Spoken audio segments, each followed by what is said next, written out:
कृष्णा जी वाराणसी से। श्री हरिवंश राधे राधे महाराज जी। महाराज जी आपके चरणों में कोटि कोटि प्रणाम। गुरुदेव, एक सफल व्यक्ति की परिभाषा क्या है? क्या केवल धन, पद, घर और गाड़ी ही सफलता के मापदंड हैं? क्या सफलता का मतलब सिर्फ आर्थिक? अभी उत्तर दिया जो हम ये उत्तर दिया कि हम कहा करते हैं सबको, यहां से आपका उत्तर है। क्या आप अपने कर्तव्य का पालन करो। जैसे आप किसी के भाई हो, किसी के पुत्र हो, किसी के पति हो सकते हो, तो ये विविध जो धर्म है, लोक धर्म, इनका सही ढंग से पालन करो। और फिर आप किसान हो या व्यापारी हो या नौकरी करते हो या कोई पदाधिकारी हो, आप अपने पद का सत्य भाव से भगवान को साक्षी करके ठीक निर्णय करो। कोई धोखेबाजी ना हो, कोई उसमें अधर्माचरण न हो। अपने पद का सही प्रयोग, अपने कर्तव्य का सही प्रयोग करो। और राधा राधा कृष्ण कृष्ण जो नाम प्रिय लगे हो जपो। यही सफल व्यक्ति का स्वरूप है। सफल व्यक्ति का स्वरूप ये नहीं है कि बहुत धन कमा लिया, शराब पी रहा है, मांस खा रहा है, व्यभिचार कर रहा है, गाड़ी में घूम रहा है, तो तुम समझते हो एक ये सफल व्यक्ति है। नहीं, वो असफल हो चुका है।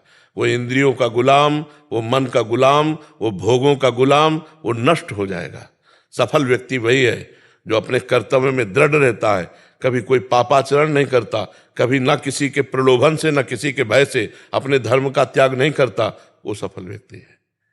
कोई प्रलोभन या कोई भय उसको अपने धर्म से नहीं गिरा सकता, तब सफल माना जाएगा। या तो वो हमको तो अंग्रेजी से याद नहीं है, हिंदी में हम उसको बता सकते हैं कि जिसका धन गया तो कुछ नहीं गया, स्वास्थ्य गया तो कुछ गया, और चरित्र गया तो सब कुछ गया। क्या कहते हैं भाई? If money is lost, nothing is lost. If health is lost, something is lost. If character is lost, everything is lost. Everything. अब इसका हमारी समाज में उल्टा प्रभाव चल रहा है। आप देख लो आज हमारी समाज का स्वरूप है, जबकि सिद्धांत कहता है धन गया तो कुछ नहीं गया, स्वास्थ्य गया तो थोड़ा कुछ, और अगर चरित्र गया तो सब कुछ गया। Character is lost, everything lost, मतलब सब कुछ चला गया। आज हम कैरेक्टरहीन हो रहे हैं, चरित्रहीन हो रहे हैं। नहीं हो रहे? आप देखो, सच्चाई से देखो, जो हम कह रहे हैं उस पर विचार करो। आज जो हमारी नवीन पीढ़ी है, चरित्र का बड़ा महत्व है। भला आज हमारी नवीन पीढ़ी को चरित्र का महत्व है? आप विचार करके देखो। जब हम 10 दिन ये बॉयफ्रेंड बनाया, फिर उसका ब्रेकअप करके 10 दिन दूसरा गर्लफ्रेंड बॉयफ्रेंड बदल रहे हैं ना, ये क्या चरित्रहीनता है ना? जहां तुम्हें विद्या अध्ययन करके संयम में रह करके उच्च ज्ञान प्राप्त करना है, वहां तुम विषयों के खेल में अपने आप को चरित्रहीन कर लिए। अब क्या? तो फिर अब वो चरित्र का महत्व उनके रह नहीं गया। आज हमारी समाज में व्यसन बढ़ रहा है, नशा बढ़ रहा है, व्यभिचार बढ़ रहा है, और अधर्म आचरण बढ़ रहे हैं। क्यों? क्योंकि शास्त्र और संत जनों की वाणी पर चला नहीं जा रहा है। तो भेष रख लेना या उपदेश दे लेना यही साधुता नहीं होती। साधुता एक अलग चीज होती है। नहीं, मान लो ऐसे संत हैं कि आपको 5 मिनट बोल नहीं सकते, नहीं बोल सकते, लेकिन वो भगवत प्राप्त है। जरूर बोल ले तो जरूरी थोड़ी कि भगवत प्राप्त या ज्ञानी है, ऐसा नहीं होता।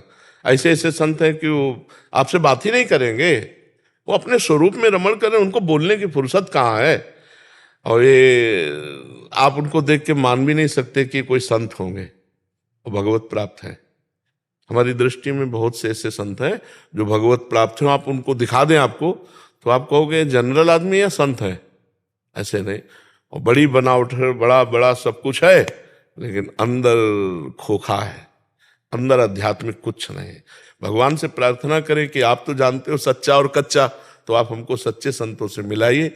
जब द्रवहि दीन दयालु राघो तो साधु संगति पाए। तो भैया सफलता है भय और प्रलोभन से परास्त ना हो और अपने धर्म पर टिका रहे, तो यही सफलता है। रुपया पैसा भोग सामग्री सब सफलता नहीं है। अनूप जी दिल्ली से। राधे राधे। राधे राधे महाराज जी, आपके चरणों में कोटि कोटि प्रणाम। महाराज जी, क्या अधर्मी के साथ युद्ध धर्म अनुसार करना चाहिए, और ऐसे समय में अध्यात्म शक्ति कैसे बढ़ाएं? पहली बात है कि हम अधर्मी बाहर ना देखें। हमारे ही अंदर 2 पक्ष हैं, एक धर्म पक्ष है, एक अधर्म पक्ष है। एक सुमति है, एक कुमति है। पहले हम अंदर विजय प्राप्त करें, फिर बाहर देख के बताना कि कहाँ अधर्म है। अधर्म की वृत्ति का नाश हमारे हो गया तो केवल भगवान ही भगवान दिखाई देंगे। गीता जी में भगवान कहते हैं मत्तः परतरम नान्यत किंचिदस्ति धनंजय, किंचन मात्र मेरे सिवा कुछ नहीं है। अब ये त्रिगुणात्मिका माया का खेल ऐसा है कि सबकी मति में भगवान को भुला करके काम क्रोध लोभ मोह मद मत्सर इन लीलाओं का कोई ऐसा हृदय नहीं जिसमें इनका अटैक ना होता हो। हम अपनी दुष्टता को क्षमा कर देते हैं, बड़ी दुष्टता को, और दूसरे की छोटी गलती को वो फिर हम उसे अपराधी मानते हैं। तो इसीलिए अध्यात्म कहता है पहले हम अपना सुधार करें। अगर हमारा सुधार हो गया तो हमारे संग से सैकड़ों का सुधार हो जाएगा। भगवान और भक्त में यही अंतर होता है।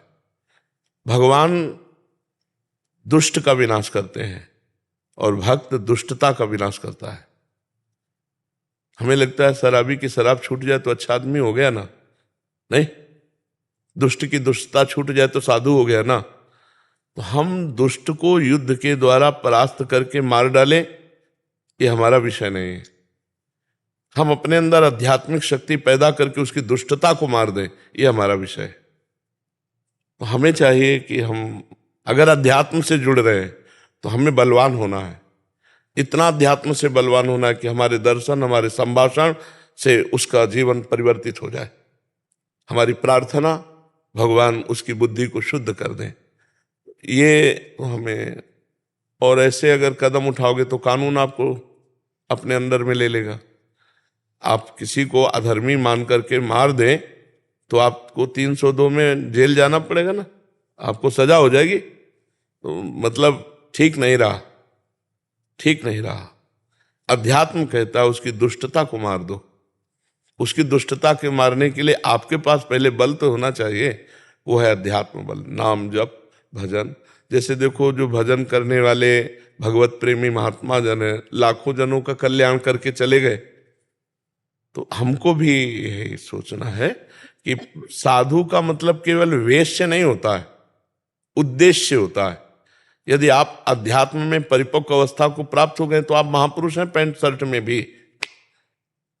और अगर साधु वेश में भी अध्यात्म नहीं है तो कुछ दिनों के बाद फिर कोई महत्व नहीं रहता उसका। अध्यात्म का महत्व है। बाहरी वेशभूषा की पूजा थोड़े दिन हो सकती है, लेकिन अगर अध्यात्म और उद्देश्य ठीक नहीं है तो फिर गिर जाएगा, वो पतित हो जाएगा। तो हमें लगता है, क्यों, आपकी क्या राय है इसमें? महाराज मैं तो कंफ्यूज था, मैंने इसलिए आपसे पूछा। नहीं, आप इसलिए दोनों पार्ट रख दिए कि सामने किसी को अधर्मी देखा हो, आप उस पर प्रहार कर दें तो कानून के आप अपराधी बन गए कि नहीं बन गए?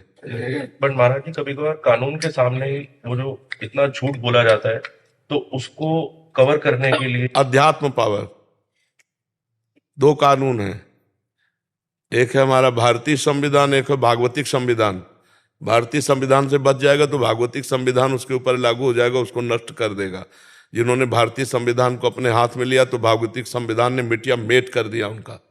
आप पक्का मान लेना, अधर्मी कभी भी परिपक्व अवस्था को, सुख को नहीं प्राप्त हो सकता, उसका विनाश ही निश्चित है। 4 दिन भले दुर्योधन की तरह छत्र लगा के चले और धर्मात्मा वनवास करे, लेकिन अंततोगत्वा कटेगा वही और छत्र लगेगा धर्मात्मा के ऊपर। तो ऐसा नहीं है कि मतलब एक ही कानून है, एक भागवतिक कानून है जो सर्वज्ञ सर्वात्मा भगवान सबका साक्षी है। वो भी बहुत विचित्र ढंग से दंड देता है, बहुत विचित्र ढंग से, उसका खेल बहुत विचित्र है।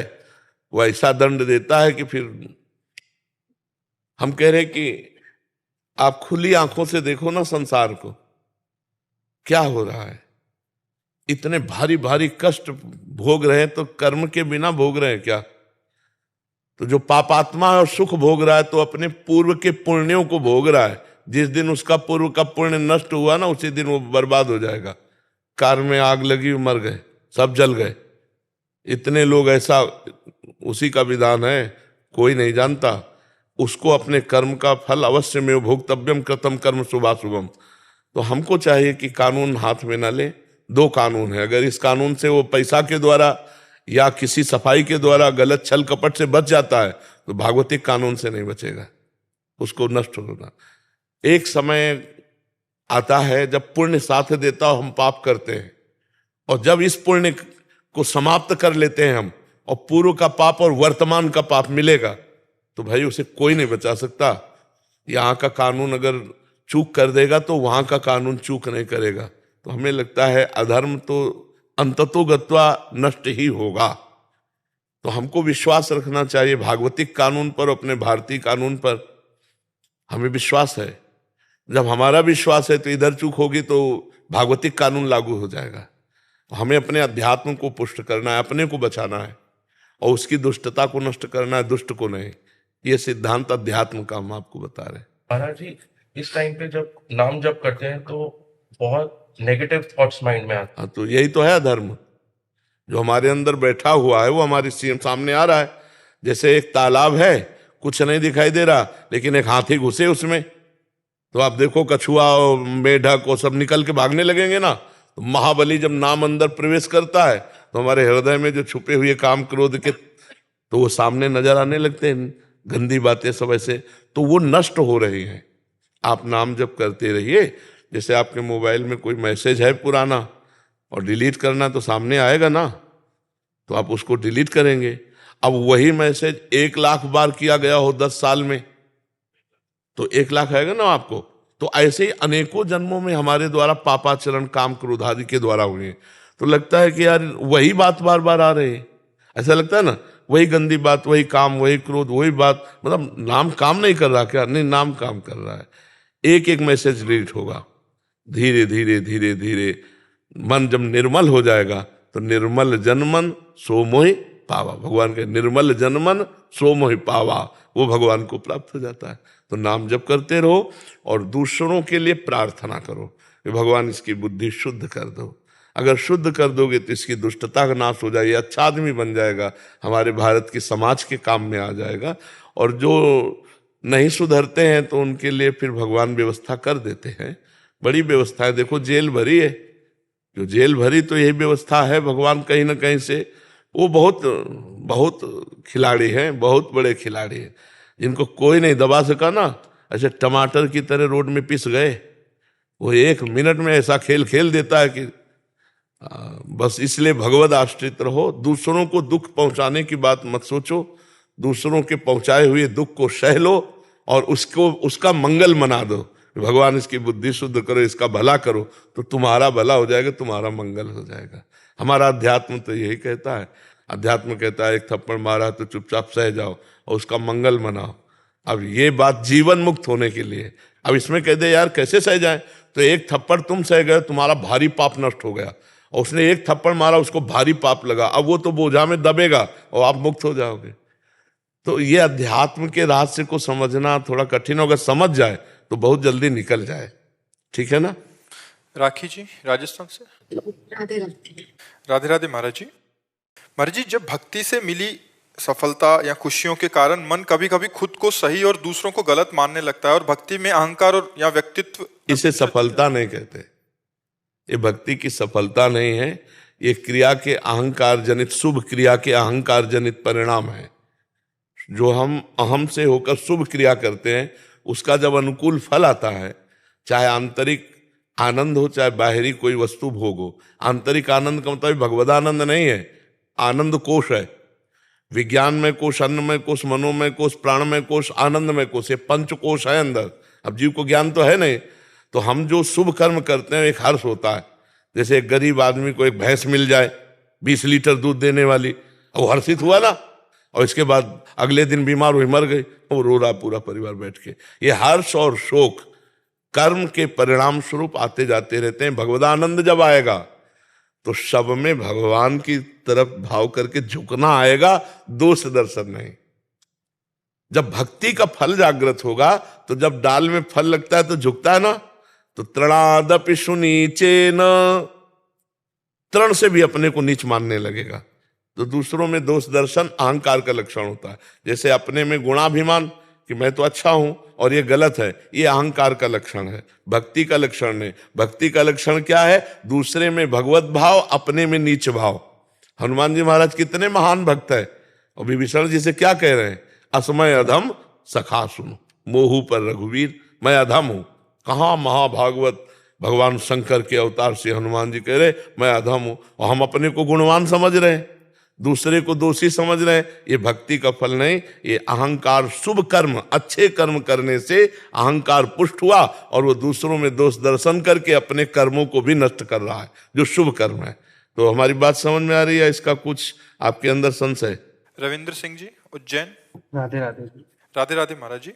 महाराज जी, भगवत गीता के अनुसार कर्तव्य कर्म को यज्ञ के समान बताया है। महाराज जी, ऐसे कौन से कर्तव्य कर्म है जो यज्ञ के समान है? जैसे आप हो तो आप किसी के भाई हो, किसी के पुत्र हो, किसी के पति भी हो सकते हो। तो आपके कर्तव्य कर्म है कि अपनी पत्नी में भगवत भाव करके उसकी की हुई प्रतिकूलता को सह जाओ और उसको अनुकूलता प्रदान करो। अपने माता पिता में भगवान की भावना करके उनकी दी हुई गाली, उनकी प्रतिकूलता को सह जाओ और उनकी सेवा कर ले जाओ। अपने जो सगे संबंधी हैं उनकी दी हुई प्रतिकूलता को सह जाओ और समान। यह है कर्तव्य का पालन। इसके बाद अपने परिवार को जिलाने के लिए हम कोई नौकरी करते हैं, कोई व्यापार करते हैं, कोई किसानी करते हैं, वो है हमारा कर्तव्य। उसका हम ठीक से पालन करें। 8 घंटा मेहनत की जो मिला अपने परिवार के पोषण में लगाया। इस तरह के ये कर्तव्य लौकिक धर्म के हैं। अब परम कर्तव्य भगवान का स्मरण। अगर हम नाम जप करते हुए राधा राधा राधा और हर समय कार्यरत हैं और अपने परिवार को ठीक से चला रहे हैं और बाद में भगवान से प्रार्थना करते हैं कि नाथ सकल संपदा तुम्हारी, मैं सेवक समेत सुतनारी, यह अपने कर्तव्य का पालन करके भगवत प्राप्ति करना। समझ पा रहे हैं? सबके अपने अपने कर्तव्य हैं, उन कर्तव्यों को ठीक से निर्वाह करें। पर इन कर्तव्यों को ठीक से निर्वाह वही कर सकता है जो दूसरे के कर्तव्यों को नहीं देखता है। जैसे आप अपनी पत्नी के अनुकूल कार्य किए, अब वो आपके प्रतिकूल हो गई तो आपको लगेगा हम इतना करते हैं, ये इतना भी नहीं कर सकती, हमारे सामने प्रतिकूल व्यवहार करती। अब आप अपने कर्तव्य से चूक जाएंगे। जब आपके साथ वो प्रतिकूल व्यवहार करे तब आपको सोचना अब मेरा क्या कर्तव्य है। अब इसको वैसे ही हमें संभालना है जैसे भगवान ने हमें पानी ग्रहण करते समय वचन दिलाया कि मैं तुम्हारे आजीवन तुम्हारा साथ निर्वाह करूंगा। तो चलो थोड़ी देर तू नाराज है, मैं ऐसे चला जाता हूँ, फिर बाद में आकर के समझाता हूँ। प्यार का मतलब ये नहीं होता है कि सामने वाले से अनुकूलता चाहना प्यार नहीं होता। सामने वाले को अनुकूलता देना और उसकी प्रतिकूलता को सह जाना, इसे प्यार कहते हैं। तो वही प्यार माता पिता, रिश्ते नाते, भाई बंधु सब में हम करें और वो भगवान को समर्पित कर दें, नाम जप करें, यही परम कर्तव्य है। समझ पा रहे हो आप?